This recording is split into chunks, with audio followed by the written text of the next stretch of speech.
Welcome to Esoteric Thoughts.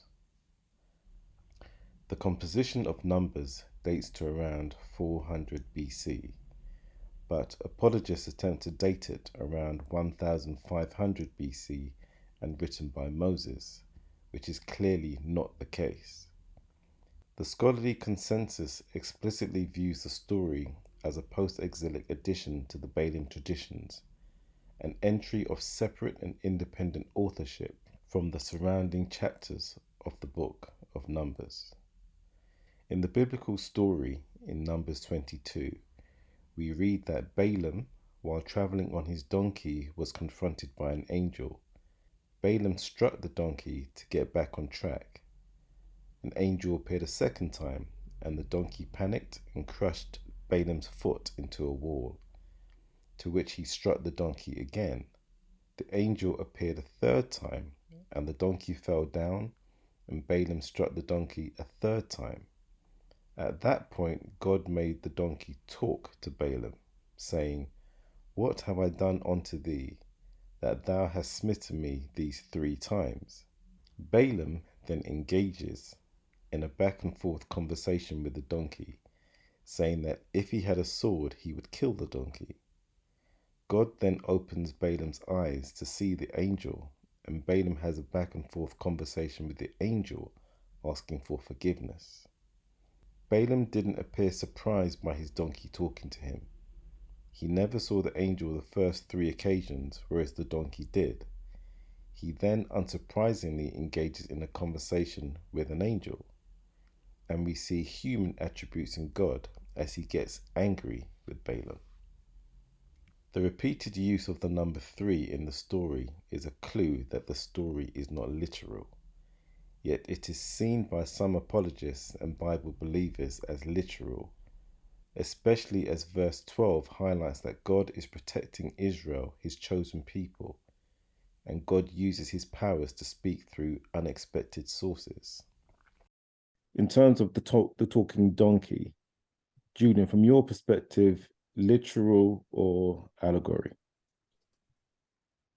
On the forefront, on my basic understanding, I would say it was literal. When he was here, so I believe in the miracle of Jesus. The talking donkey now. Listen, with it, what is impossible with man is possible with God. You need to understand that God is the creator of everything. And what we can't do, what is surprising to us, is normal to God. You understand? Because listen, God spoke to a whale, and the whale listened and obeyed him. Okay. Let an ordinary man go and speak to a whale and see what happened. It does nothing, right? So all of these things, I believe, because God is all powerful, he's omnipotent. There's nothing he can't do. Talking animals have been included in myths for centuries across many cultures and traditions prior to the biblical account.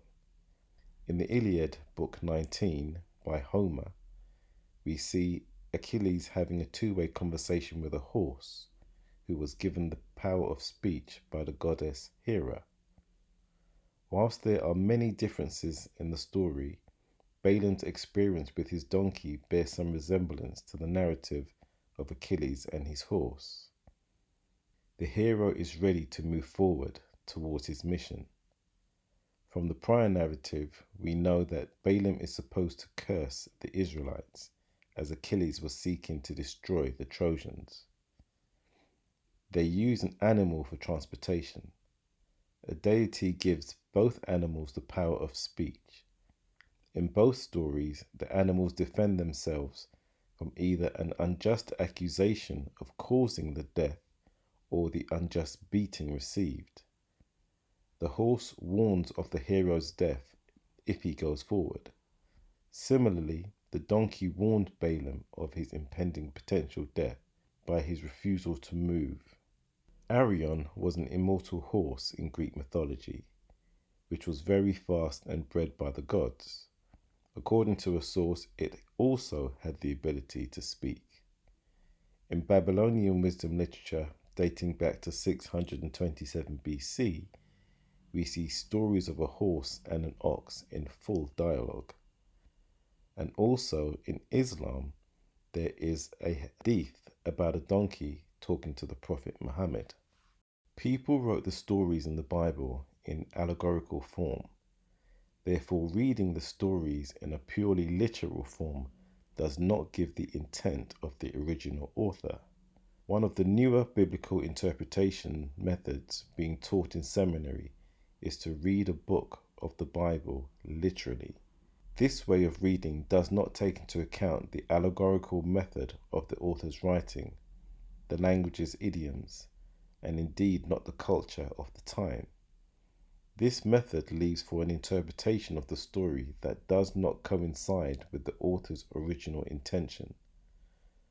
Whilst I would agree that there may be a deeper message to the story, and even an astrological connection as explained by David Warner Matthiessen, the literalism creates a problem, and the manifestation of cognitive dissonance in apologists in believing these stories has resulted in threats and abuse simply through denial of more plausible interpretations.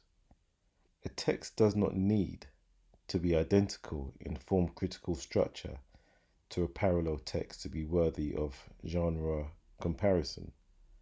The theory that the biblical author was directly reworking this tale from the Iliad is not an argument I would directly make, but this myth predates the biblical story, has a similar theme, but is interpreted differently for the biblical reader because the story is simply in the Bible. These same apologetics automatically argue the story was in oral form for generations without any proof. They say the talking donkeys and animals in any publication outside of the Bible is a myth, but cling to the biblical version on the strength of faith, even though the story makes no literal sense.